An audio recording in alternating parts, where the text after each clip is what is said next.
Chapter 2 A Stranger I Knew. The memory was as bright as my dream, illuminating me, but pitch black at the same time. So much has happened since then. I have met her friends Leeli, Adrian, and Raven. But that dream, what could the voice have meant when it said, "A new day, look ahead, don't worry about the past, don't be afraid"? I didn't feel afraid. What was that voice talking about? I don't worry about the past, and I don't need to anymore. "Rose!" Leeli called. "I'm coming!" I replied. I shook my head and looked at myself in a reflection of the mirror. With my bright blue eyes, with my blonde hair and blue dress, I looked like a star. And I was one. I sang every night at a restaurant called Bali Bali Nani. It was a Japanese restaurant, as I was told, where I was the star. Everyone there would cheer me on and clap when I was finished. I kept walking towards the stage and nervously grabbed the microphone. I started to sing when I saw someone familiar. I couldn't put my finger on who it was, but I realized that I had paused in the middle of my song. I was speechless, and there was no way I could do more than breathe softly. I apologized to the audience and ran to the back of the stage, where no one could see my newly found embarrassment. "Wait a second," the voice whispered to me loudly. "You felt embarrassed. Didn't Cecilia say that you couldn't feel any emotions once you transferred to her world?" I whispered, "Leave me alone. I totally trust her, and besides, this is my new life now, a singer in a restaurant." "Are you all right?" Raven shouted. "You ran off stage. You know that's against the rules of Bali Bali Nani, to run while humans are watching you." "What's going on here?" Adrian said softly. He came to the back of the stage and looked at Raven and me with empathy. "She probably forgot the rules again from stage fright. Go easy on her, Raven," Adrian said. I sighed a sigh of relief, then said, "No, it wasn't that. I saw someone familiar." "What's going on?" Raven asked softer this time. I don't know, but I need to take a break. I have very mixed feelings right now." I slumped to my space. I rested my head. Chapter 3 Betrayal. I looked around me and knew that I was dreaming from that warm feeling I felt.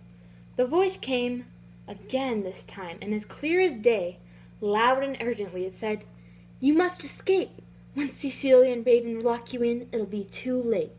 I exclaimed, "What?" I screamed, and then I sat up in my charging bed and saw Adrian standing in front of me. I immediately asked, "What am I doing here?"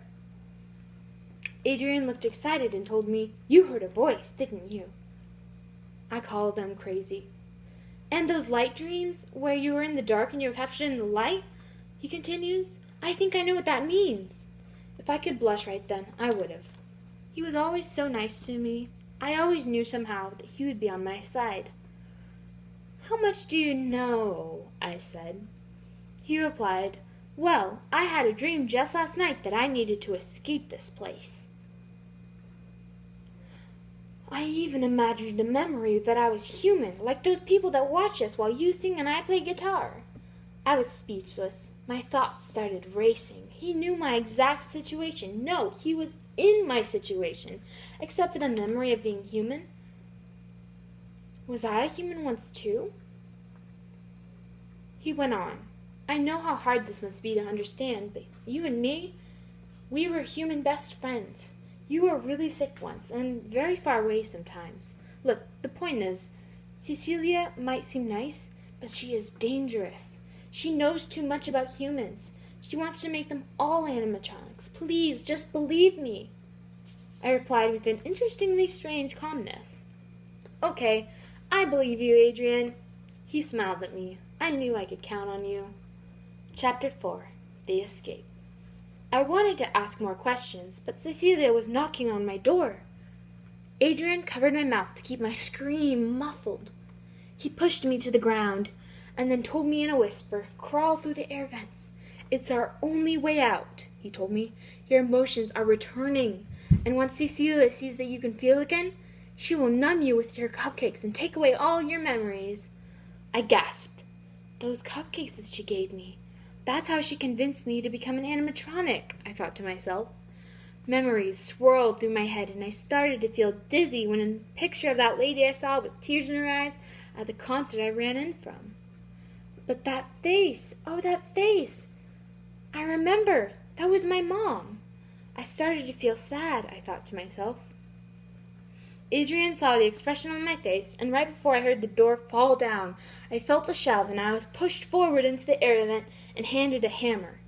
Then I heard a click, locking me into the vent and saving me from Cecilia. I stayed quiet and listened, and watched Cecilia shove a cupcake into Adrian's mouth against his will, and I thought to myself, no! But there was nothing I could do but watch her leave the room. Once her footsteps became silent, and she was gone, I quietly cried and kept quietly crawling through to where the voice told me was a portal to my home world, the land of my human family, and where I used to live. Anissa, the planet Anissa. My name was Rose. But I can't leave my friend behind. I was determined to find and save my friend Adrian.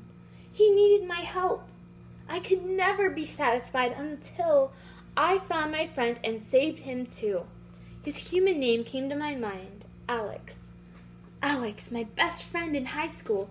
I knew I needed to save him to be a good friend and just to be loyal to him for saving my life. I still couldn't believe he would give up his life so that I could live. I had so many questions, like, how did he have the exact same dream and the exact same voice that I had heard? And how can I ever forgive myself if I went back now? So I kept going forward, towards the end of the air vents that were right above my friend Alex.